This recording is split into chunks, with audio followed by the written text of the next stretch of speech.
Ұлттық арна көрермендері, бұл бірге таңдаймыз бағдарламасы. Біз өздеріңізбен күнделікті тікелей эфирдеміз. Бағдарламамызды әрі қарай жалғастырайық. Қыздарды мазалайтын басты сұрақтардың бірі не киемін?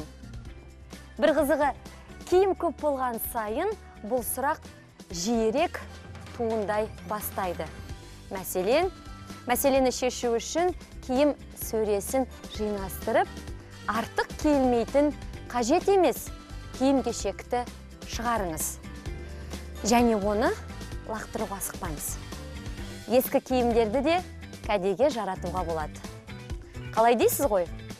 Дәл қазір 15 минуттың ішінде біздің келесі қонағымыз ескі көйлектен бірнеше киім түрін тігіп көрсетеді. Қарсы алайық. Таныс болыңыздар, Мөлдір Амангелдинова келіп отыр екен. Мөлдір ханым. Қайырлы күн, қош келдіңіз. Төрлетсеңіз болады. Көңіл-күйіңіз қалай, Мөлдір? Көңіл-күй керемет. Келе жатқан жаңа жыл мерекесі құтты болсын. Рахмет, бірге болсын. Мөлдір, бағана көрермендерге айтып жатырмын. Біз өзіміздің, яғни сөремізді, киім тұратын дүниемізді ашқан кезде жаңағыдай не кием? Киім жоқ. Бүгін не кисем болады деген сұрақтар туындайды. Иә, дұрыс айтасыз. Ондай сұрақтар өзіңізді мазалай ма? Әлде сізге қатысы жоқ па? Иә, әрине мазалайды. Біз қыз болғаннан кейін көптеген сұрақтар мазалайды. Не кием деген, тағы да басқа. Бүгін осы сұрақтың бір жауабы ретінде біз көйлектен екі бұйым жасаймыз. Ол үстіңгі бөлігінен кеудеше, астыңғы бөлігінен белдемше, яғни юбка. Өзіңізге көбінесе көйлек киген ұнайма, әлде бөлек жаңағыдай шалбар мен бір блузкалар киген ұнайма? Мен өзім қандай стильде киінесіз көбінесе? Әртүрлі стильде киінгенді жақсы көремін. Сөйткені бір ғана стильде жүрген. Классика, casual, smart casual, спорт. Әртүрлі спортты да негізі өзіме ұнайтын стиль, ол классикалық стиль. Түсінікті, жақсы. Ал енді мына жерде Мөлдір бізде көйлек, иә? Бірігіп тұрған көйлек. Осы көйлектен біз екі бұйым жасаймыз. Бізге аз уақыт берілгендіктен біз оңай түрдегі көйлекті алдық. Қазір біз бұны сөгіте аламыз. Сөгітеміз ба? Иә. Жақсы. Бұл жерде сырма бар, яғни замок. Егер де біздің замогымыз жоғарыда тұрса, біз оны алдыңғы бойдың белге дейінгі ұзындығын өлшеп аламыз. Көрсетіп жүрсем болады. Мысалы, сізге көрсетсем. Алдыңғы бойдан белге дейінгі ұзындық сіздікі 38 болды. Осы 38 сантиметрге біз 2 сантиметр қосамыз тігу үшін. Сол сияқты өлшеп аламыз. Ал бұл жерде ол дайын болғандықтан біз оны тек қана сөгітіп тіксек болады. Жақсы. Көмек қажет па? Қазір. Кәдімгідей қазақылап оны басын сөгітіп жіберіп, қалған жағында бетіп тарқатсаңыз? Иә, өзі-ақ сөгітіліп шығады, өйткені киімді қимайсың ғой. Әрине. Лақтыра салғанға. Сол ескі бұйымнан жаңа бір нәрсе жасап, оны кәдеге жарату жақсы деп білем. Міне сөгітіп алдық. Енді біз кеудешесін бір бөлек, белдемшесін бір бөлек тігеміз. Бұл көйлектің бір жақсысы бұл жерде сырма, яғни замок төменгі белде орналасқан және өте ыңғайлы. Қазір енді біздің көріп отырған кейбір көрермендер, ойбай-ай, мынау әп-әдемі бір тұрған көйлекті бұт-шытын шығарып, оның әдемілігін құртып, неғып оны жаңағыдай бөлек-бөлек жасап жатыр деген сұрақтар туындап жатқан сияқты деп ойлаймын. Мөлдір, оған қалай жауап бересіз? Менің өзім қарап отырсам бір әдемі көйлек сияқты еді. Бұл бір ескі мен үйде кимейтін көйлек болып табылады. Бұны бір ерекше қылып үстіне бір жаңалық енгізе аламыз ба? Иә, әрине. Қазір таңда бисерден жаңалық енгізуге болады, әдемі әшекейлеуге болады. Бірақ бұлай істеп жатқаның себебім, өйткені бұны кеудемшесін басқа шалбарлармен киюге болады. Белдемшелермен, юбкалармен киюге болады. Сондықтан да жеке өзін осылай екіге бөліп істедік. Менің ойымша, және де мына жерін бір үстіндегі жаңағыдай жейдесіне, ортасына бір анаудай резинка деп айтып жатады ғой. Сонымен бүйтіп білдіртпей тігіп, оны былайына жаңағыдай бүйтіп киген кезде жай қысып тұратындай, жаңағыдай тартылып тұратындай қылып дүние жасау керек сияқты. Иә, олай да жасауға болады. Иә, бұл алдыңғы жағы ғой. Қазіргі таңда біз барлығы заман дамып кеткен, сондықтан неше түрлі нәрсе жасай аламыз. Біз мынаның жанын сөгіт алмаймыз, е? Сөгіт алып, оны бүйтіп жаңағыдай сөгітіп қысқарта алмаймыз, е? Ол үшін жұмысы көп па? Жоқ, жұмысы көп емес. Жаңа айтып өткендей, шет жағынан сөгіп жібереміз де, біз сырма тағамыз, яғни замок. Сол замокты тігіп алсақ та болады. Сырмамен. Сөйтіп бір дүниелер жасауға болатын сияқты. Қазіргі кезде жаңағыдай неше түрлі шалбарларды, оның үстінен белдемшені тігіп, не болмаса белдемшеміздің ұзынын қысқартып, не болмаса жаңағыдай француздық ұзындықты жаңағыдай пайдаланып, неше түрлі дүниелер жасауға болады, е? Өзіңіз алда келе жатқан мерекелік кештерге көйлек тігіп жатсыз ба, әлде? Мен ММ орталығында қазір тігін курсына жазылғанмын. Небәрі бір айдан асты. Осы бір айдан асқан уақытта біз кеудемше тіктік, белдемше тіктік. Енді қазір жаңа жылға біз көйлек тігіп жатырмыз. Қандай көйлек? Көйлек ол қазір жаңа сәнге айналған түсте болады. Яғни көкшіл түсте өзім таңдадым. Сол жаңа жылға қазір көйлекті бастап кеттік. Ұзын көйлек па? Ұзындығы тізенің көлемінде. Тізеден келеді. Қол ұзын ба, әлде 3-4 ба? Жеңі қысқа. Жеңі қысқа, 3-4-тен жоғары қарай. Яғни қазіргі, енді биыл 2017 жылы тауғы жылы деп айтып жатырмыз. Тауғы жылы келе жатыр. Ол түс, яғни менің ойымша қызыл түс сияқты. Мөлдір.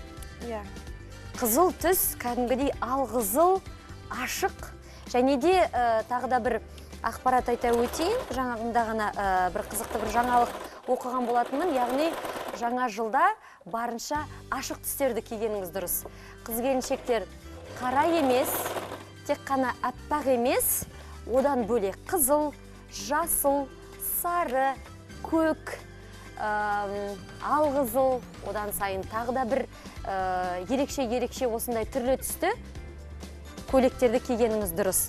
Ал ер азаматтар, әрине сіздерге енді қара түсті жақсы бір смокинг, костюм, әдемі ақ жейде, сіздердің классикалық әдемі киімдеріңізді, мына жеріңізге жаңағыдай галстуктарыңызды тағып кисеңіздер болады. Ал қыз-келіншектерге барынша түрлі түсті пайдалану керек.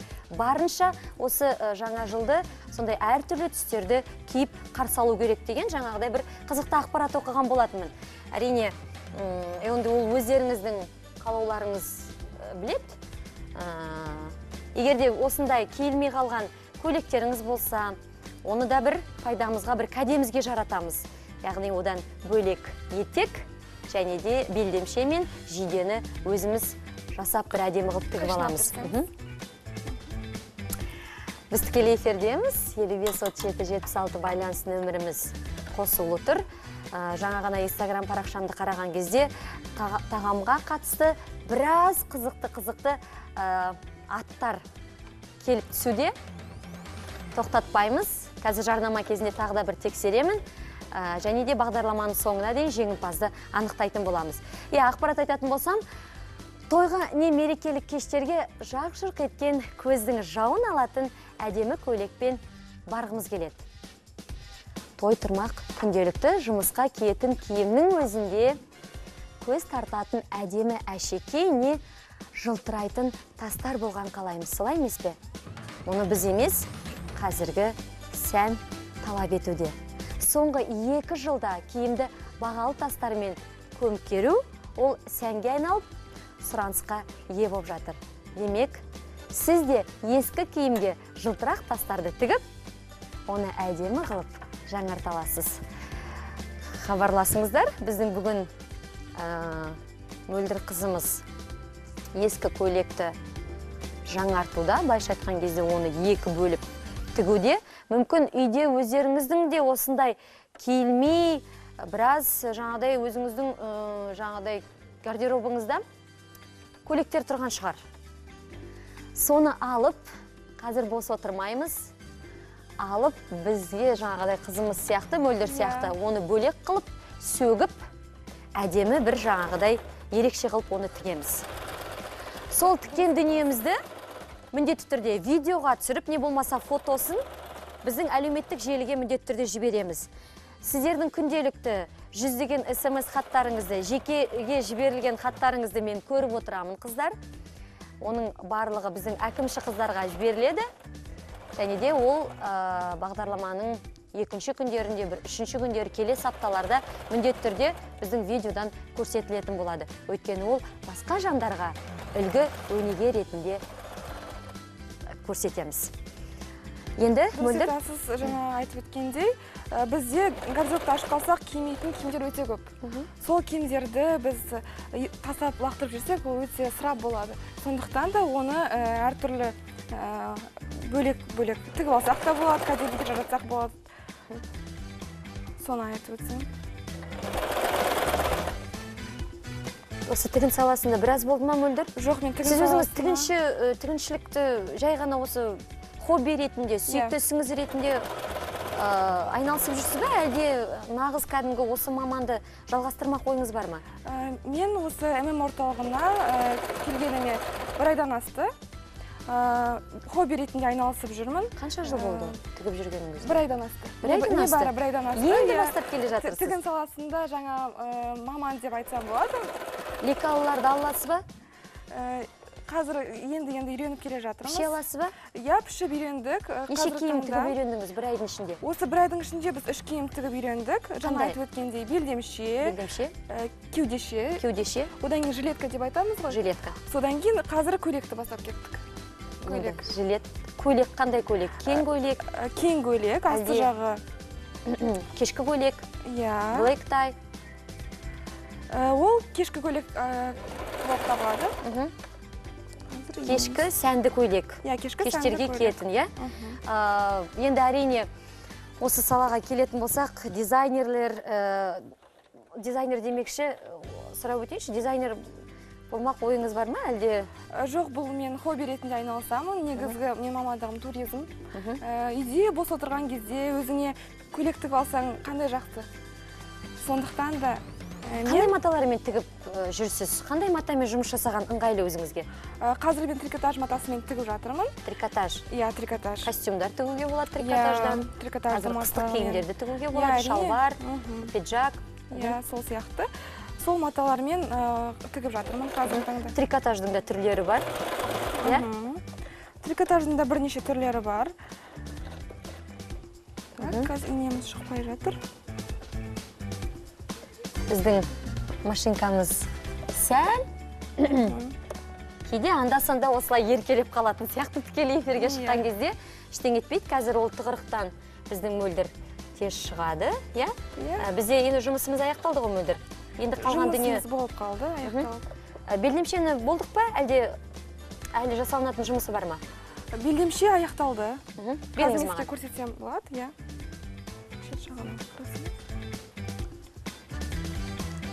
Яғни, біз оның мына жер жақсы жаңағыдай белі ұстап тұру үшін біз қандай дүниені қолданамыз? Жіптерін алып тастасаңыз болады. Қайшыны алып, қазір артық жіптерін алып тастасаңыз, бұны осы белдемшені біз түрлі кофточкалармен, яғни кеудешелермен кисекте болады.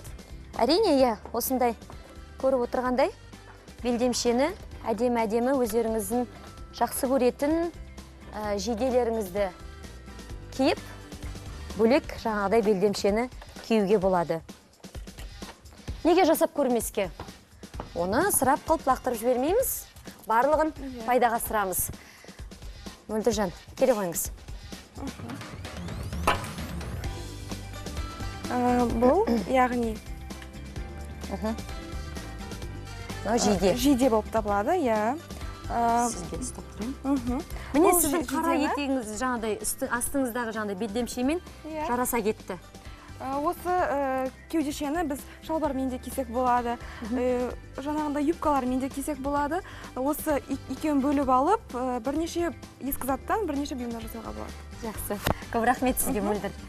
Жұмысыңызға тек сәттілік тілеймін. Рахмет. Бұл енді тек сүйікті ісіңіз болып қалмасын, үлкен-үлкен нәтижелерге жетуіңізге тілектеспін. Рахмет. Бірер минуттан соң қамзол мен жилеттерге арналған қапсырмаларды бірге таңдаймыз. арна қосылып